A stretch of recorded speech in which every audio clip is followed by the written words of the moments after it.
بسم اللہ الرحمن الرحیم اللہم صل وسلم وزد وبارک علی صاحب الدعوة النبویہ والصولة الحیدریہ والعصمة الفاطمیہ والحلم الحسنیہ والشجاعة الحسینیہ والعبادة السجادیہ والمآثر الباقریہ والآثار الجعفریہ والعلوم الکاظمیہ والحجج الرضویہ والجود التقویہ والنقاوة النقویہ والہیبة العسکریہ والغیبة الالہیہ صلوات.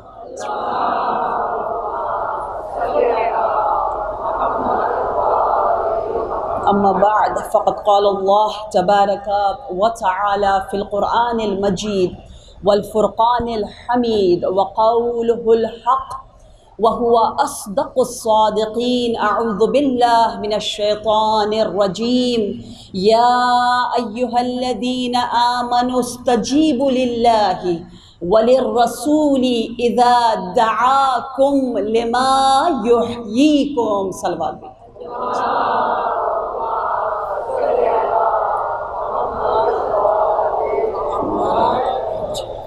السلام علیکم جمیعاً ورحمۃ اللہ.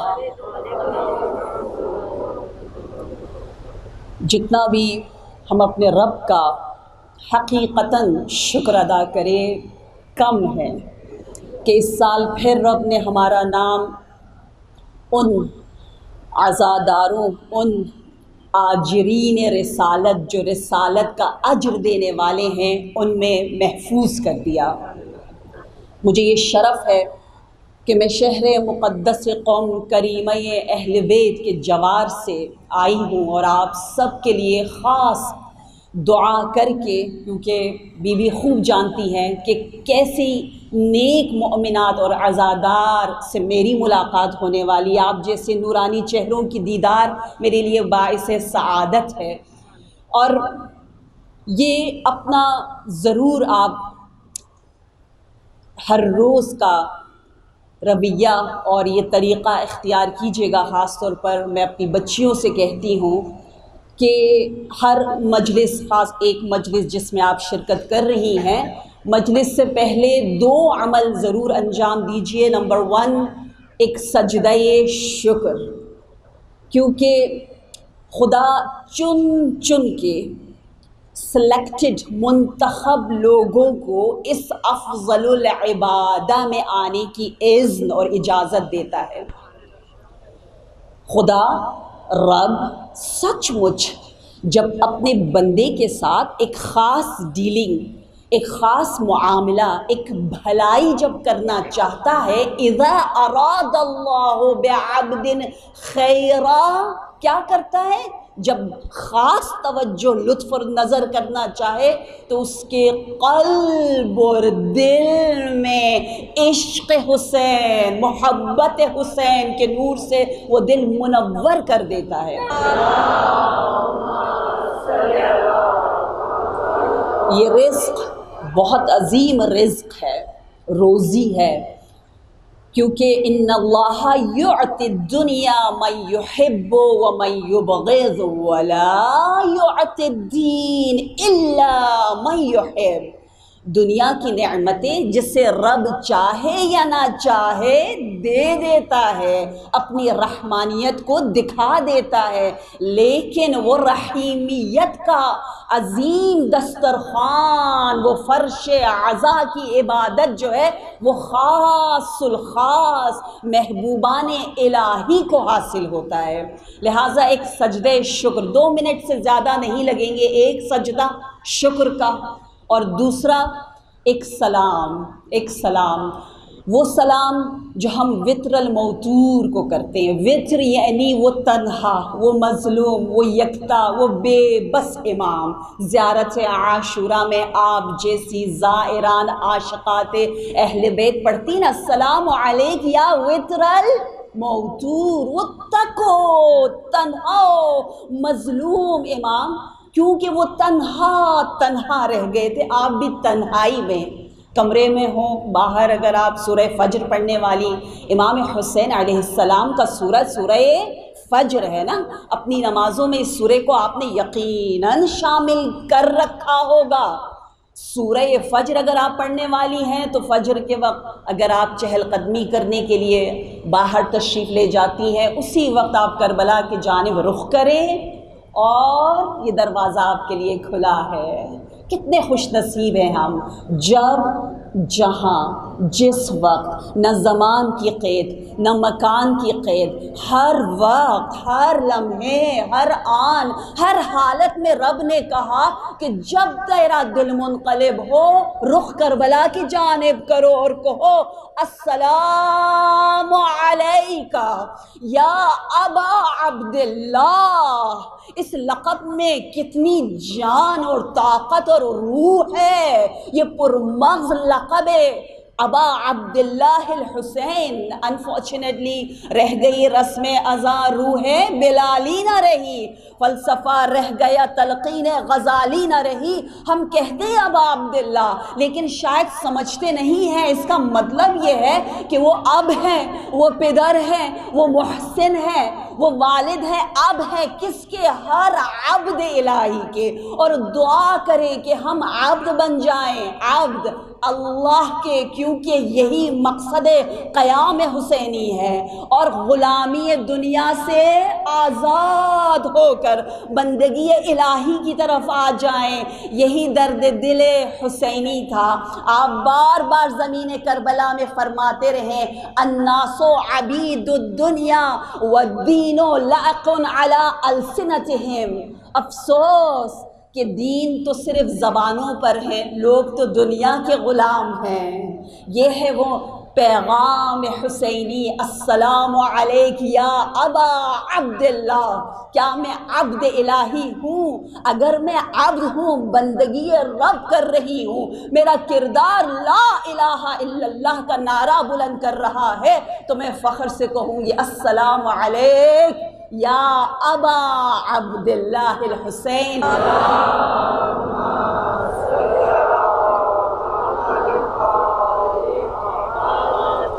یہ 2 منٹ کا عمل ہماری فکر، ہمارے ذکر، ہمارے ہر قدم، ہمارے لباس پہننے، نیاز استعمال کرنے، جوتا اتارنے، جو بھی ہم اعمال انجام دے رہے ہوتے ہیں، ہر ایک پر اس کا اثر ہے، کیونکہ آپ تجدید نیت کر رہے ہو۔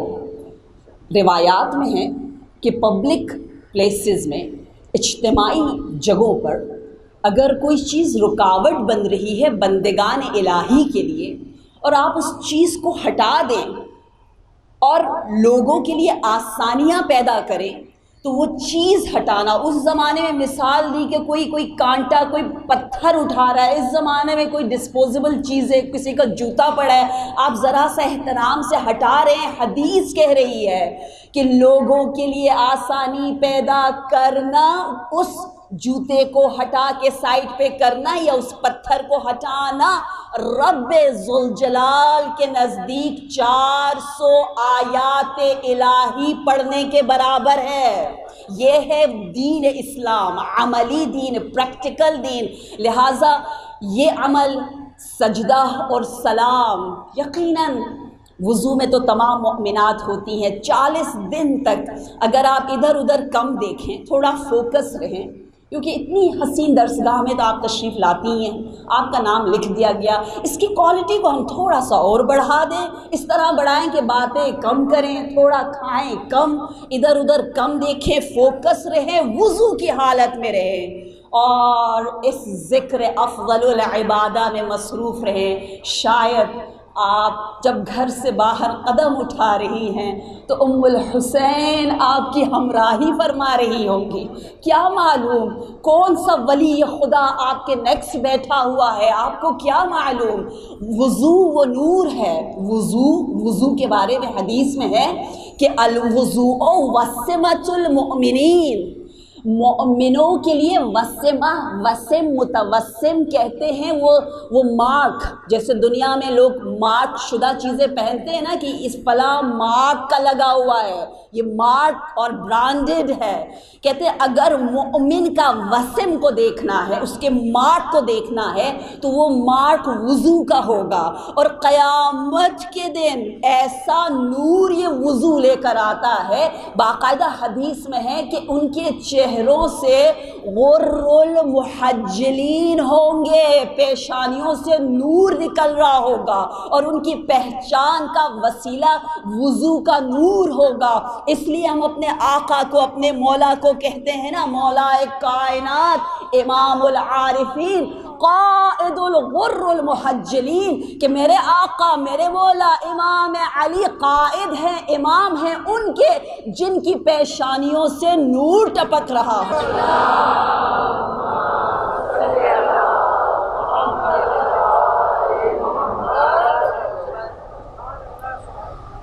انشاءاللہ زندگی رہی تو ایام عشرہ محرم الحرام میں کوشش یہ ہوگی کہ ایک ایسے کتاب اور خزانے سے ہم کچھ موتیوں کو چنیں جس کتاب کو اخ بھائی ہے، کس کا؟ قرآن کا، وہ کتاب جو فوق کلام مخلوق ہے، تحت کلام خالق ہے، ایسا کلام کہ پڑھنے والے اس انداز سے متحیر اور متعجب ہے کہ کہا لگتا تو نہیں ہے کہ یہ کسی مخلوق کا کلام ہے۔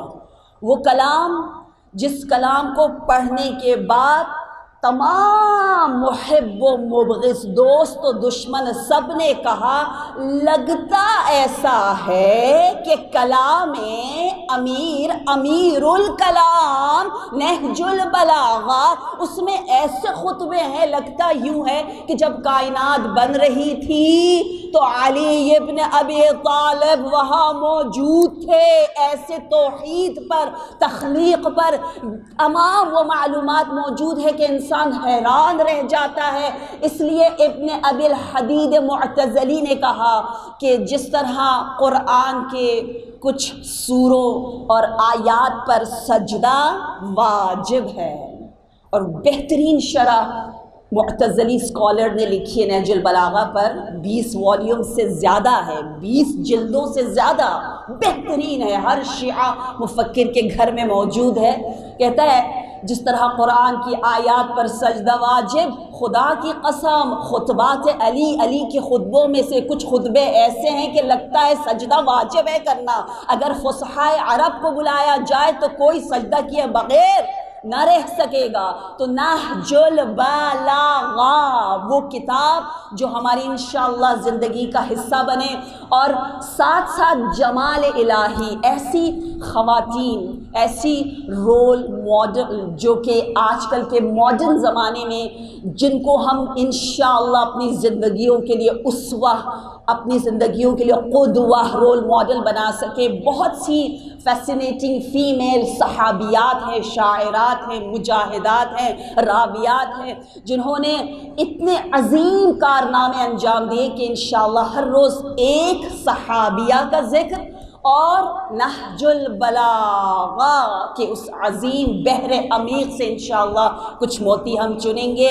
اور اگر آپ نہج البلاغہ اٹھا کے دیکھیں، مولا امیر المومنین سے پوچھیں کہ آپ نے ہمارے بارے میں کیا کہا ہے، عورتوں کے بارے میں، تو جو سلوگن ہے، جو نعرہ ہے، جو لب لباب ہے، جو خلاصہ ہے نہج البلاغہ کا خواتین کے عنوان سے عورتوں کے لیے جو پیغام ہے، وہ مولا یہ کہیں گے کہ المرأۃ ریحانہ لیست بقہرمانہ، کہ عورت، مولا امیر المومنین کہہ رہے ہیں مرأہ، عورت کیا ہے؟ مولا کی نظر میں ایک ریحانہ ہے، نہ صرف معمولی خوشبو پھول ہے، بلکہ ایسی خوشبو ہے جس میں عطر ایمان، نور ہی نور لوگوں میں پھیلا رہی ہے۔ عورت کو قہرمانہ نہ بناؤ، وہ خادمہ نہیں ہے، وہ نوکر نہیں ہے، وہ گھر کے صرف کاموں کے لیے خلق نہیں ہوئی۔ المرأۃ ریحانہ لیست بقہرمانہ۔ اور پھر آپ نے فرمایا کہ من کان فی طلب العلم کانت الجنت فی طلبہ، جو علم کی تلاش میں ہوتا ہے جنت اس کی مشتاق اور تلاش میں نکل جاتی ہے۔ اور بڑے فخر سے مولا کہتے تھے رضینا قسمت الجبار فینا لنا علم وللاعداء مال، کہ میں اللہ تبارک و تعالی کی اس تقسیم اور ڈسٹریبیوشن پر راضی ہوں کہ اللہ نے ہمیں ارث میں مال دیا نہیں بلکہ علم دیا اور جاہلوں کو مال دیا۔ علم، باب العلم کے چاہنے والے، علم سے عشق کرنے والی مومنات کے لیے آج چاہوں گی کہ ایک ایسی ہستی کے بارے میں گفتگو کروں، جو ہستی جن کا نام ہمیشہ پہلی محرم اور عاشور کے ساتھ، محرم کے ساتھ ان کا نام جڑا ہوا ہے۔ وہ بی بی، وہ عظیم شخصیت جو قریش کی پہلی فیمیل مہاجرہ تھی، ہجرت کرنے والی، جو حبشہ تشریف لے گئی، اور ایسی زبردست نریٹر، راویہ، محدثہ کہ 378 سے زیادہ روایات آپ نے صرف نبی سے نقل کی ہے، لوگوں میں پھیلایا ہے، بتایا ہے، جن کے خطوط، لیٹرز مشہور ہیں، اور 515 سے زیادہ آپ نے باقی معصومین سے روایت کو نریٹ کیا ہے۔ وہ ہستی جو کہ افضل امہات المؤمنین میں سے ہیں بعد خدیجۃ الکبریٰ، جناب ام سلمہ رضوان اللہ علیہا۔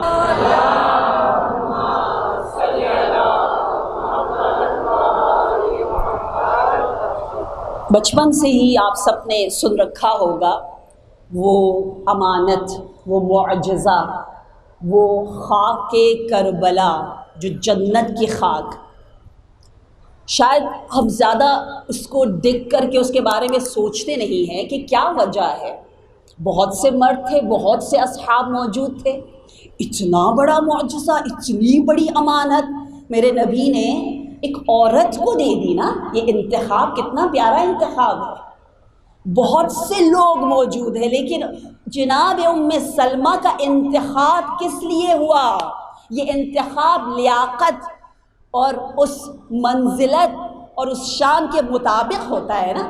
لہٰذا اگر آپ دیکھیں تو ام سلمہ کا مقام، جناب ام سلمہ کا اتنا بلند ہے کہ پروردگار عالم نے بھی بہت سی آیات کا نزول حجرہ ام سلمہ میں کیا ہے۔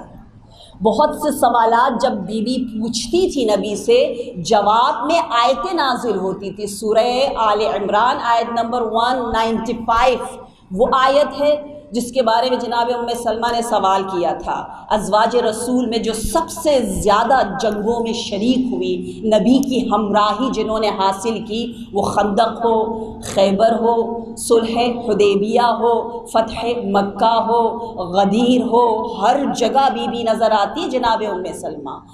ہر جمعے کے دن میدان احد تشریف لے جاتی تھی۔ یہ ہماری آئی ڈونٹ نو کیوں ایسی تھوڑی سی تربیت ہوئی، ہم سمجھتے ہیں بیویاں بالکل گھر سے نہیں نکلتی تھی۔ نہیں، جہاں اہم بہت ہی ضروری کام ہو، ایک مقصد ہو، ایک ہدف ہو، ہماری خواتین بہت ایکٹیو، بہت ہی فعال نظر آتی ہیں۔ اگر آپ جنگ صفین کا مطالعہ کریں، کیونکہ تمام ائمہ میں صرف مولا امیر المؤمنین کو ظاہری حکومت کرنے کا تقریباً 5 سال کے قریب موقع ملا ہے نا، باقی ائمہ کو تو ظاہری حکومت کا موقع بھی نہیں ملا۔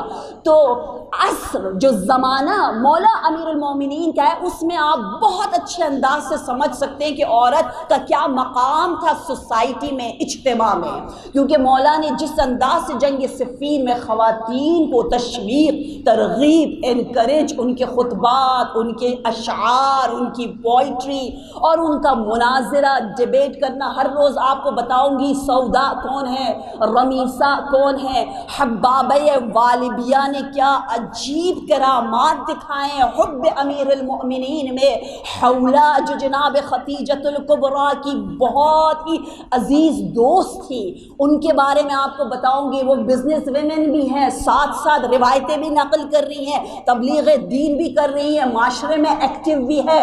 دین اسلام جتنا آپ زیادہ مطالعہ کرتے ہو، اپنے عورت ہونے پر فخر محسوس کرتے ہو۔ یہ ہے وہ اسلام۔ جناب ام سلمہ میدان احد ہر ہفتے، خود ہماری سیدہ ہفتے میں 2 مرتبہ، every Monday and every Thursday, ہر پیر اور جمعرات کے دن ام الائمہ میدان احد، بقیع کا میدان، پیغام امامت کو عام کر رہی ہے۔ لہٰذا ام سلمہ کا علم سے محبت کرنا، عشق کرنا بہت ہی زیادہ ہسٹری میں اس کو بیان کیا گیا ہے۔ کہتے ہیں ایک مرتبہ آپ کی ماشطہ ہیئر ڈریسر کو کہتے ہیں، اور زوجات رسول انبیاء کی وائفز کے بارے میں اگر آپ دیکھیں تو ان کی ہمیشہ ایک ہیئر ڈریسر ہوتی تھی۔ اسلام میں بالوں کی بہت اہمیت ہے، سکن کی بھی بہت زیادہ اہمیت ہے۔ جتنا اسلام ایڈورمنٹ کو انکریج کرتا ہے شاید ہی کوئی دین کرتا ہو۔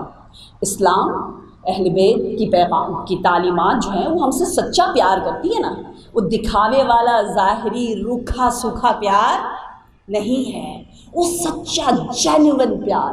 وہ جینوئن پیار کیا ہے؟ وہ جینوئن سلون کی طرف ہمیں لے کے جاتا ہے کہ آپ سلون میں جاؤ، سلون میں جانا ثواب ہے۔ کیوں؟ کیونکہ اس سے آپ اپنے اندر نکھار لا رہے ہو، صحت لا رہے ہو، ہیلتھ لا رہے ہو، عزت لا رہے ہو۔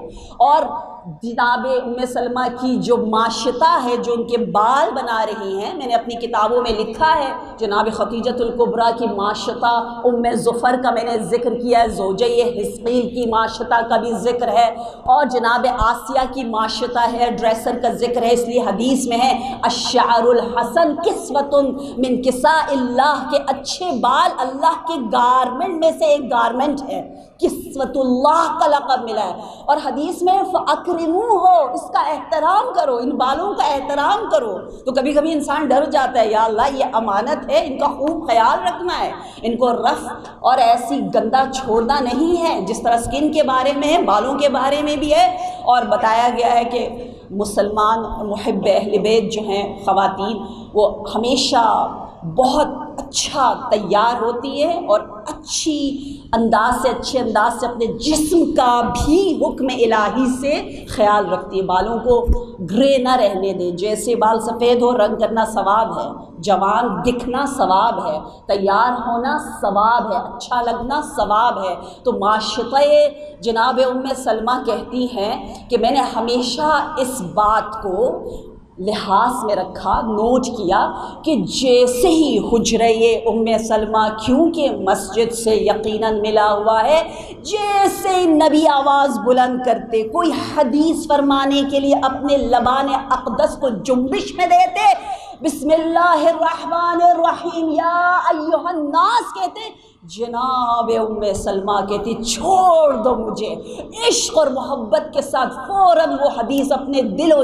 جان پہ لکھ دیتی، اور وہ کہتی، پوچھتی ماشطہ کہ یہ تو لوگوں کو بتا رہے، نصیحتیں کر رہے، آپ تو زوجہ رسول ہیں، آپ اتنے مشتاق اور اتنی بے چینی سے کیوں کلام ایھا الناس کو سن رہی ہیں؟ تو آپ فرماتی تھی نہیں، میں عشق کو پورے وجود کے ساتھ کلام نبوی وحی الہی کے ساتھ زندگی بسر کرنا چاہتی ہوں۔ جناب ام سلمہ کے شوہر ابو سلمہ جو جنگ احد میں زخمی ہوئے اور بعد میں شہید ہو گئے، ان کا بھی یہی عالم تھا۔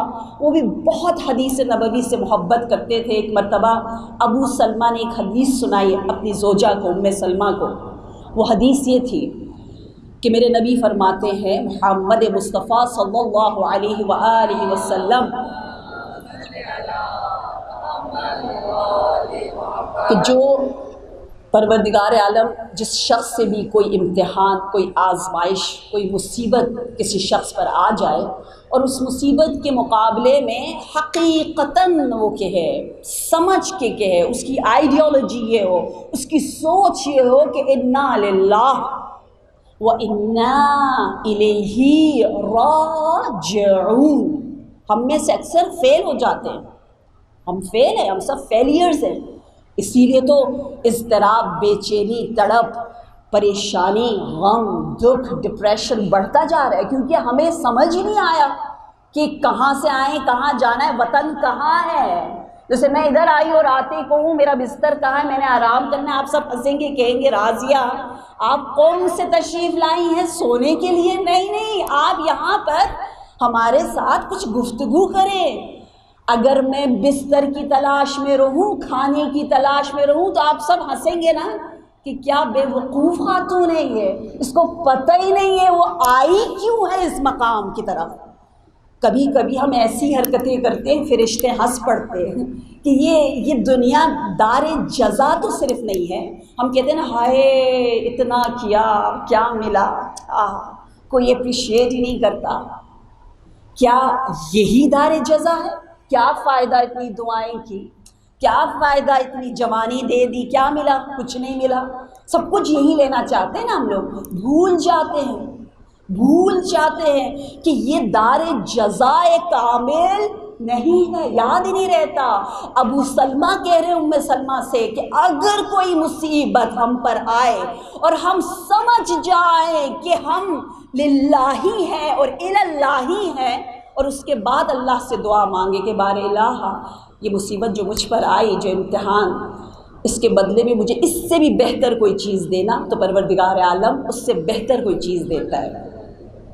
اور ام سلمہ کہتی ہیں کہ جب میرے شوہر شہید ہوئے تو میں نے اسی انداز سے حدیث نبوی پر عمل کیا، اور پھر میں نے جب دعا کی، میں نے کہا بار الہ میرا شوہر مجھ سے چھن گیا، پتہ نہیں اس سے بہتر مجھے ملے گا۔ ابھی سوچ ہی رہی ہیں کہ پیغام آتا ہے کہ نبی افضل البشر عقل کل سید الانبیاء رشتہ لے کر آئے ہیں۔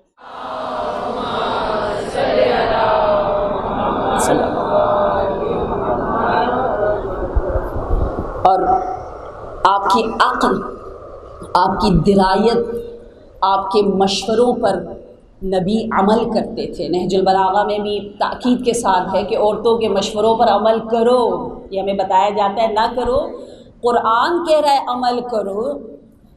آپ دیکھیں دختران شعیب کا مشورہ تھا ان کی بیٹیوں کا، اور نبی شعیب نے اپنی بیٹی کے مشورے پر عمل کیا۔ ملکہ بلقیس کی درایت اتنی زیادہ تھی کہ ان کی رائے، ان کی سوچ، اس کے مشورے کو قرآن نے ذکر کیا، عقل کہا ہے، عقل والی ہے بلقیس۔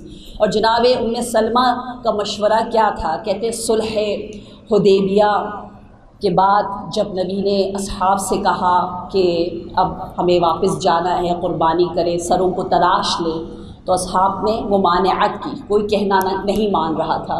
نبی مغموم ہو کر خیمے میں تشریف لائے، جناب ام سلمہ تشریف فرما تھی، اور انہوں نے کہا کہ میں ایک مشورہ دوں یا رسول اللہ، آپ غمگین نہ ہوں، آپ دل آزردہ نہ ہوں، آپ جا کر خود قربانی دے دیں اونٹ کی اور اپنے بالوں کو تراش لیں، اصحاب خود بخود آپ کی متابعت کرنا چاہیں تو کر لیں گے، آپ انہیں کہتے نہ رہیں وہ نافرمانی کر رہے ہیں۔ نبی نے کہا اچھا میں ایسا ہی کروں؟ یہ قرآن نے سکھایا ہے نبی کو کہ لوگوں سے مشورہ لو تاکہ لوگ سیکھیں، وگرنہ عقل کل ہے، علم کل ہے۔ اور نبی نے جا کر وہی عمل انجام دیا، اور پھر تمام اصحاب نے نبی کی پیروی کی، اور نبی نے اعلان کیا، بڑے فخر سے کہا کہ یہ مشورہ میری زوجہ ام سلمہ کا تھا۔ بی بی ام سلمہ سلام اللہ علیہ بلند تر صلوات.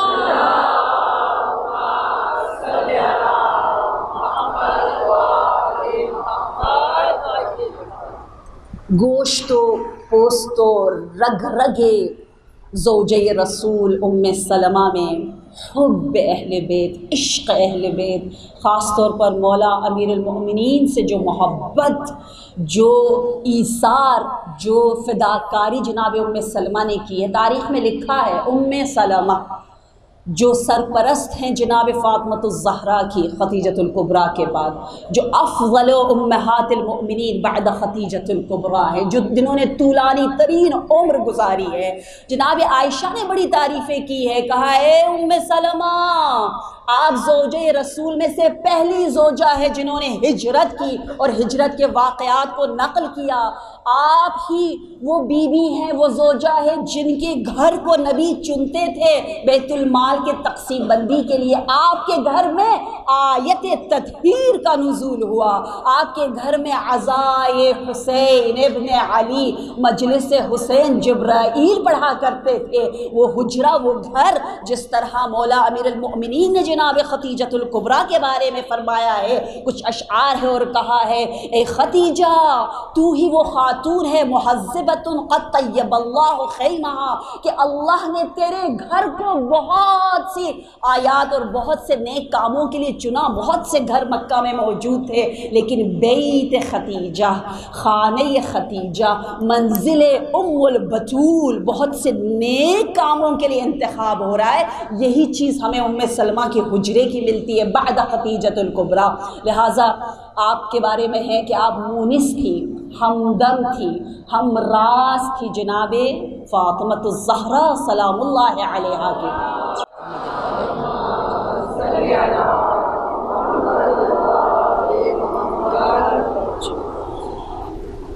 بعد رحلت رسول خدا صلی اللہ علیہ وآلہ وسلم عشق اور محبت اہل البیت کا اندازہ جناب ام سلمہ کی زندگی میں اور زیادہ عیاں نظر آتا ہے، کیونکہ فدق کے چھن جانے کے بعد جو ریئیکشن، جو رد عمل جناب ام سلمہ کا تھا اتنا زبردست، اتنا بہترین کہ آپ کے اس ریئیکشن کی وجہ سے، ان حدیث کے بیان کی وجہ سے آپ کو آپ کے حصے بیت المال سے محروم کر دیا گیا. بہت سی محرومیاں اٹھائے جناب ام سلمہ، کیونکہ مدینہ وہ جگہ نہیں رہی جہاں پر قال رسول قال رسول قال رسول ہو سکے. جناب ابوذر جیسی شخصیات کو بھی مدینہ سے تبعید کر دیا گیا تھا، دور بھیج دیا گیا تھا. اجازت نہیں تھی کہ فضائل اہل بیت میں قال قال قال قول نبوی بیان کیا جائے.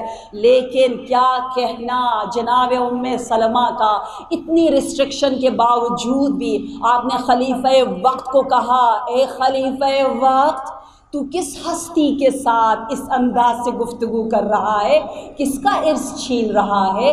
یہ وہ فاطمہ ہے جو نظر آتی ہے انسان لیکن حقیقت میں حوریہ انسیہ ہے، جو آغوش نبوت میں نور علی نور میں اور جو ملائکہ کے ہاتھوں میں دست بدست ہو کر جن کی پرورش ہو رہی ہے. ایسی نورانی، ایسی حوریہ کو ارث سے تم محروم رکھ رہے ہو. آپ نے خط یہ تم کیا کر رہے ہو؟ بغض علی، کینہ علی در حقیقت بغض نبوی ہے. بغض نبی در حقیقت کینہ اور بغض اور نفرت خدائی ہے.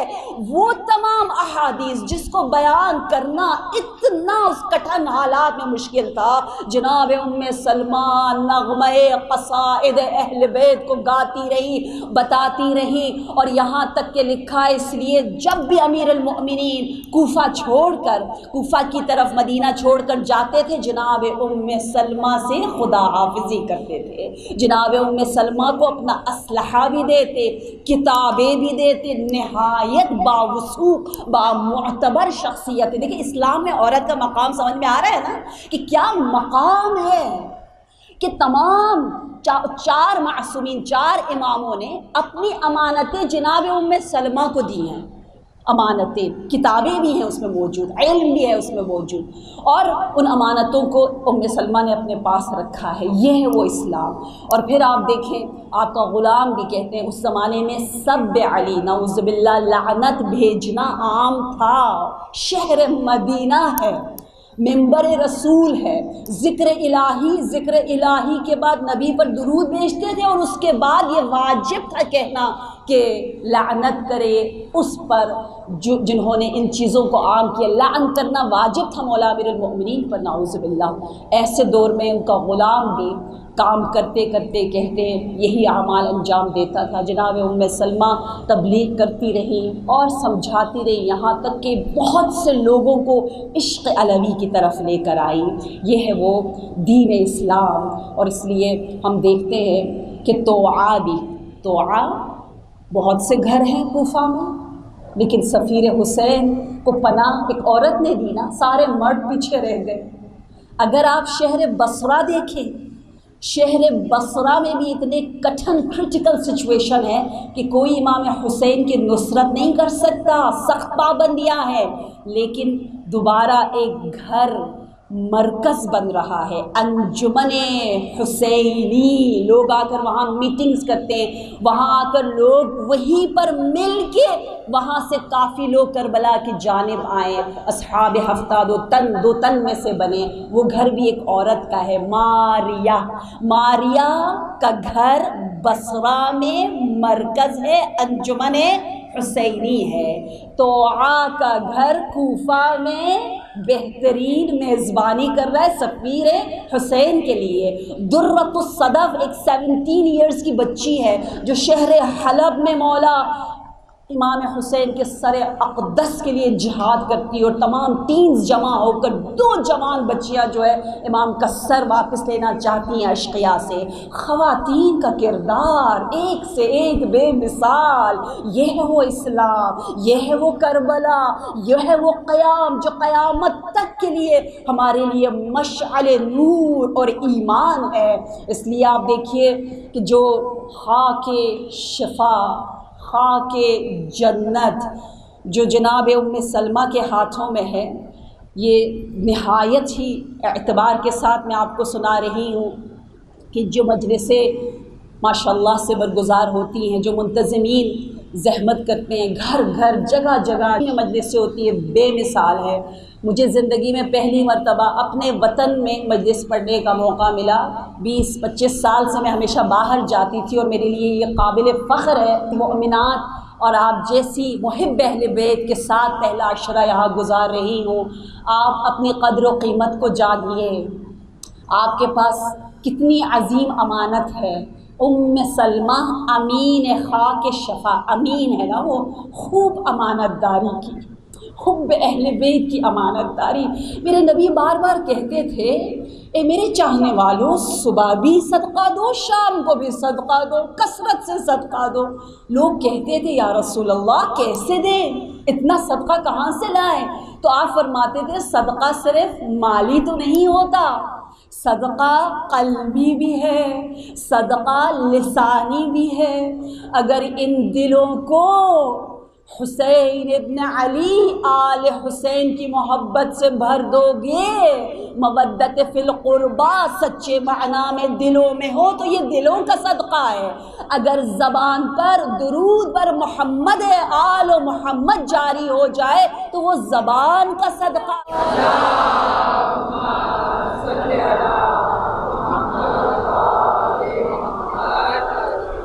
مرزا اسماعیل ایک نہایت معتبر شخصیت جو تہران میں ہمیشہ مجلس عزائے حسین کا انتظام کرتے تھے، اور جن کی مجلس میں علامہ امینی جیسی شخصیات بھی شرکت کرتی تھیں۔ علامہ امینی جنہوں نے الغدیر کتاب لکھی، جو 40 سال انہوں نے اپنی زندگی کے ایک کتاب کو لکھنے میں لگا دیا، بے شک وہ 20 جلدوں سے زیادہ پر ہے، اور آپ کہتے تھے میں قیامت کے دن پروردگار عالم سے شکایت کروں گا، میں شاکی ہوں کیونکہ میں نے سوچا تھا میں تمام معصومین کے بارے میں قلم اٹھاؤں، لکھوں، لیکن جب میں نے غدیر پر کام شروع کیا تو پتہ چلا اس میں اتنے شبہات، اتنی کمپلیکیشن، اتنے مصائب، مشکلات اس کو بنا دیا گیا ہے کہ اسی کو ٹھیک کرنے میں، اس کو سمجھانے میں، اسی کو پروف کرنے میں میری ساری زندگی نکل گئی۔ کس کن ملکوں میں آپ نہیں گئے، انڈیا تک آپ آئے اس زمانے میں، آج سے 50 سال پہلے کسی نے پوچھا علامہ امینی موسم کیسا تھا جب آپ ہندوستان گئے، لائبریری جہاں لائبریری ہوتی آپ پہنچ جاتے تھے، تو آپ نے حیران ہو کر اس شخص کو دیکھا اور کہا موسم؟ تو کہا ہاں سنا ہے ہندوستان کافی گرم ہے، گرمی تھی بہت، جیسے آپ جیسی مومنات عشق اہل بیت میں نہ آپ گرمی دیکھتے ہو نہ سردی دیکھتے ہو، موسم کی بات کرتے ہو نہیں، بارش ہو، طوفان ہو، آندھی ہو، مجلس حسین جہاں بھی ہو۔ علامہ امینی کہنے لگے میں نے موسم کے بارے میں سوچا ہی نہیں، مجھے کیا پتہ موسم کیسا تھا، یہ سوال ہی غلط ہے۔ ایسے مگن ہو کے کہتے 10,000 سے زیادہ کتابوں کو A to Z الف سے یہ تک آپ نے پڑھا، کیا زبردست کتاب الغدیر، الغدیر۔ ایسی ہستی اس مجلس میں تشریف فرما ہوتی تھی۔ تو مرزا اسماعیل کہتے ہیں کہ مجلس کے دوران میں نے دیکھا 2 جوان لڑکے آئے، آ کر بیٹھے، لباس بھی مناسب نہیں پہنا ہوا تھا، اور پھر بیچ میں سے اٹھ کے بھی چلے گئے، کوئی ڈھنگ نہیں، کوئی تمیز نہیں، کوئی ادب نہیں۔ دوسرے دن میں نے دیکھا وہی 2 لڑکے ہیں لیکن سیاہ لباس، بڑے مؤدب ہو گئے، آ کر بیٹھے اور پوری مجلس نہ صرف سن رہے ہیں اور خوب رو بھی رہے ہیں۔ میں بڑا حیران ہوا کہ یہ وہی لڑکے ہیں، کیا ہوا انہیں؟ اکیلے میں جا کے ان سے پوچھا بتاؤ تو صحیح یہ کیسا اتنا بڑا تحول، تقلب؟ تو کہا کہ کل ہم جب یہاں سے جا رہے تھے، ہم آئے تھے ایسی دیکھنے کے لیے کہ کیسی مجلس ہے، بریانی مل رہی ہے، حلیم مل رہا ہے، کیا مل رہا ہے، دیکھا صرف چائے مل رہی ہے، ایران میں چائے بہت زیادہ دیتے ہیں، استحکام میں چھوٹے چھوٹے سے کپس۔ تو جاتے ہوئے ہم ایسی بس چائے پی، دیکھا راستے میں کچھ کپس پڑے ہوئے، استحکام پڑے ہوئے، ہم نے انہیں اٹھا لیا، اٹھا کے سائڈ پہ کیا، چلے گئے۔ شام کو عالم رؤیا میں نے کیا دیکھا، اور میں خواب اور واقعات بہت کم بیان کرتی ہوں، جب تک یقین نہ ہو جائے منبر سے بیان نہیں کیا جاتا، اور اس طرح کے واقعات میں نے خود بہت سے مراجع سے سن رکھا ہے۔ کہتے ہیں جیسے ہی پہلی محرم اس کا چاند نکلتا ہے، امام حسین علیہ السلام ابو الفضل عباس کے ہمراہ اس فائل کو، اس دفتر کو کھول دیتے ہیں اور اپنے محبوں کا نام لکھتے ہیں۔ میرے مولا امام حسین نے کہا اے ابو الفضل عباس لکھو ان 2 جوانوں نے میری محبت میں 2 کپ اٹھا کر رکھے، ان کا نام بھی خادموں میں لکھ دیا جائے۔ یہ دیکھ کر ہم حیران ہو گئے، ہم جیسے بے معرفت ایسے ہی دیکھنے آئے تھے، لیکن ہائے حسین کا کرم۔ علامہ امینی کہتے ہیں، بہت تاکید کرتے ہیں کہ اے عزادارو، ہر امام سفینہ نجات ہے، لیکن حسین کا کیا کہنا، یہ کہ ایسا نجات کا ذریعہ ہے جو اسرع بھی ہے، اوسع بھی ہے، اسہل بھی ہے، جو بہت تیزی سے لے کر جاتا ہے، بہت آسانی سے سب کو گلے میں ملا دیتا ہے، اور جو بہت وسیع ہے، کسی کے لیے دروازے بند نہیں ہیں۔ مومنہ جو بھی بارگاہ امام میں آئے، امیر ہو، غریب ہو، بے ڈھنگا ہو، جس حالت میں بھی ہو، وہ مہمان حسین ابن علی ہے۔ آزادارو، وہ امانت دار ہے ام سلمہ، اور ہم بھی امین ہیں، ہم اس زمانے میں علمدار عباس کے پرچم کے امین ہیں۔ اس دور میں لوگ ہمارے نام سے شیعوں کو جانتے ہیں کہ شیعہ کیسے ہوتے ہیں، شیعوں کا اخلاق کیسا ہے، شیعوں کی تہذیب کیسی ہے۔ بار الہ جناب امین ام سلمہ کی اس امانت داری کا صدقہ ہمیں بہترین امین کربلا اور عزاداران حسین میں سے قرار دے۔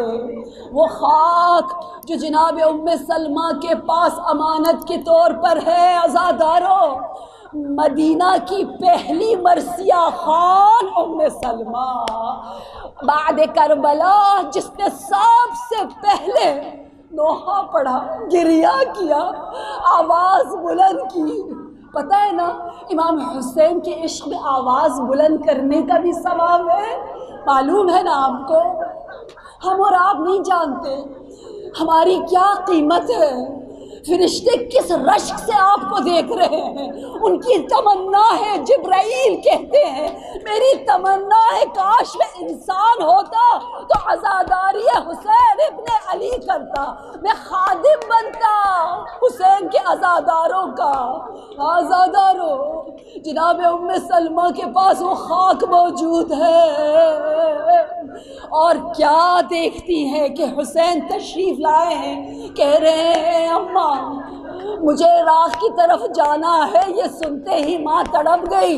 ام سلمہ کو وہ تمام واقعات یاد آ گئے کہ جب ایک دن نبی نے کہا تھا اے ام سلمہ میں کمرے میں ہوں، کسی کو نہ آنے دینا، لیکن جب حسین آئے ام سلمہ تو کمرے میں داخل نہ ہوئی، اجازت نہ تھی، اور یقیناً آداب کا تقاضا یہی ہے کہ کہیں دور جا کر بی بی بیٹھ گئی تھی۔ دور ہونے کے باوجود، دروازہ بند ہونے کے باوجود وہ گریے کی آواز اتنی بلند تھی کہ ام سلمہ چین سے نہ بیٹھ سکی، دستک دے کر پوچھا یا رسول اللہ یہ کیسا نالا ہے، یہ کیسی بکا ہے؟ تو بتایا کہ جہاں میرا حسین آ کر میرے صدر پر بیٹھا، جبرائیل نے خبر دی کہ یہ حسین کربلا میں عطشان مارا جائے گا۔ عزاداروں، حضرت فاطمہ الزہرا بھی کہتی ہے نا کہ جب میں حاملہ تھی حسین میرے شکم میں تھے، آواز آتی تھی السلام علیک یا اماں انا ولدک العطشان،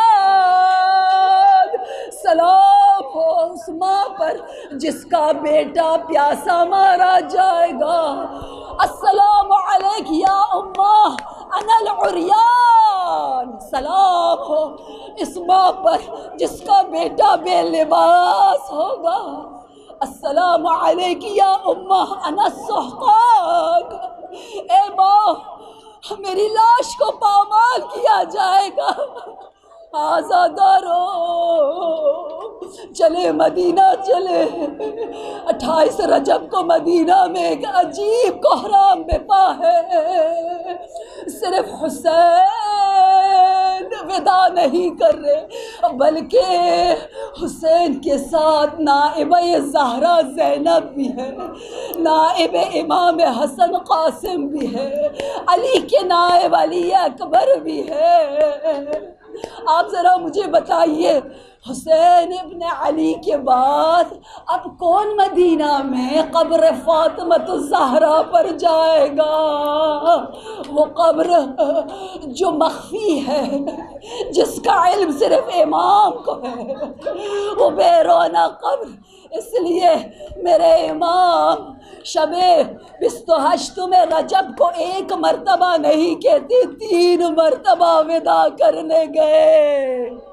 وہ حسین کی راتیں مدینہ میں کیسے گزرتی تھی؟ حسین کی راتیں تلاوت قرآن میں، حسین کی راتیں نماز میں، حسین کی رات کا ایک پہر جو ہے وہ غریبوں کو مدد کرنے میں گزرتا تھا نا۔ جب ساری آنکھیں سو جاتی حسین گندم لے کر، روٹی لے کر محروموں کے دروازوں تک جاتے۔ سلام ہو میرے مولا کے ان کاندھوں پر جس کے زخم دیکھ کے امام سجاد نے فرمایا تھا کہ وہ زخم ہے جو میرے بابا بوریاں اٹھا کر محروموں کے گھروں تک لے جاتے تھے۔ اے مدینہ، اب علی کا لال مدینہ نہیں رہا۔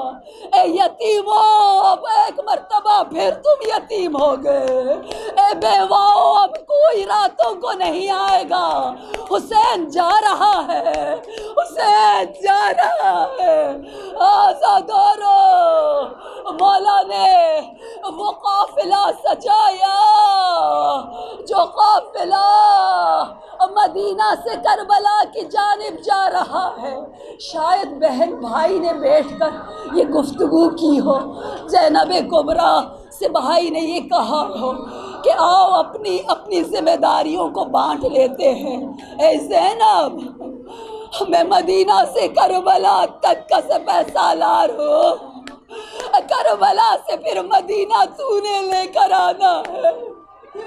اے میری زینب، علی اصغر قاسم کے پامال لاشوں کو میں اٹھاؤں گا، سکینہ کے تماچے تیری گود میں پڑیں گے۔ اے میری زینب بہن، میرا علمدار عباس ہے، تیرا علمدار سید سجاد ہوں گے۔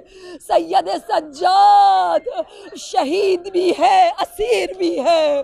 عزادارو، جناب مسلم اور سید سجاد کی بکا ایک جیسی، عزا ایک جیسی ہے، اس اعتبار سے کہ مسلم بھی اسیر ہے اور شہید، سید سجاد بھی اسیر ہے اور شہید۔ آئیے آج یتیمہ مسلم کا حال بھی جان لے۔ کہتے زمین کربلا میں جو لاش جناب قاسم کی طرح پامال ہوئی وہ یتیمہ مسلم کی تھی۔ اللہ اکبر۔